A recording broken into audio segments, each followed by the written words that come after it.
Hello, my name is Bernardo. Welcome to yourgreatlifetv.com. Today's episode is part of Your Great Life Health, and it's one of the subjects I'm most passionate about in life, health. And the subject for today is how to take health into your own hands. And I'm sharing this with you today because I've had first-hand experience as to why anyone in any situation that deals with the medical industry has to be willing to take health into their own hands. Because no matter how much your doctor loves you, no matter how much the nurses and the assistants and the pharmaceutical companies may want good things for you, in the end, you have to be willing and able to take decisions and have to get informed in such a way that you're empowered to say yes, empowered to say no, and empowered to ask questions that make people, including doctors, feel very uncomfortable. And I've shared with you many times the profound experience of having a father who dealt with cancer for the last 4 years of his life.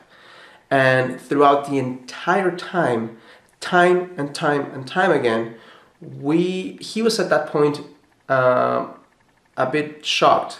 His English was not his first language, so he actually delegated that a little bit to my brothers and myself to be that advocate for his own health with doctors. And I cannot tell you how many times we had to ask questions that made doctors uncomfortable, say no even when doctors said yes, and do things in a way that made sense for us. Because no matter how much doctors can tell you that the specific thing is right for you, in the end, you as a patient or you as a human being have the ability to see what makes sense for you, what doesn't make sense for you, and take action based on that.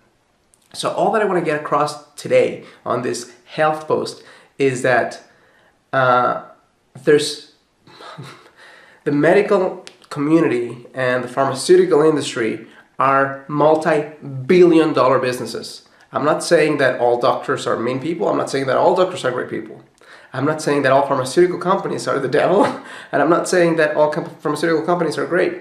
What I'm saying is that each specific person, each specific company, specific industry has unique goals. And those unique goals are not, and I'm saying are not like the little sign that says it does not equal, the same thing as the best thing for you. The best thing for you is what makes you live longer, what makes you live happier, what makes you live in peace.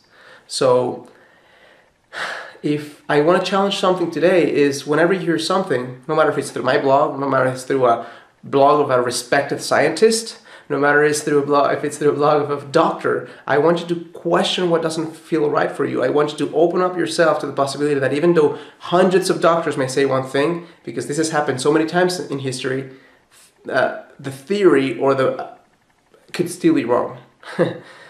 So that's pretty much all I have for you right now. I want to ask you to challenge not every single thing somebody tells you in the medical community, but things that don't make sense, especially things where your health, your life is at stake.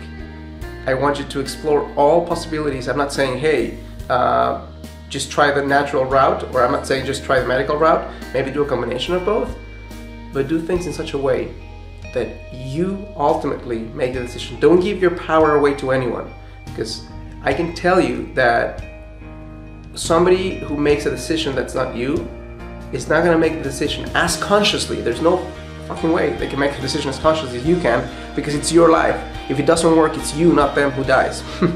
So thank you so much for allowing me to share this with you. I challenge you to live a full and conscious life, and I challenge you to become an empowered patient, an empowered health advocate, and someone who ultimately makes the calls and makes the shots as to what's important, what's happening with their life and their health. Thank you.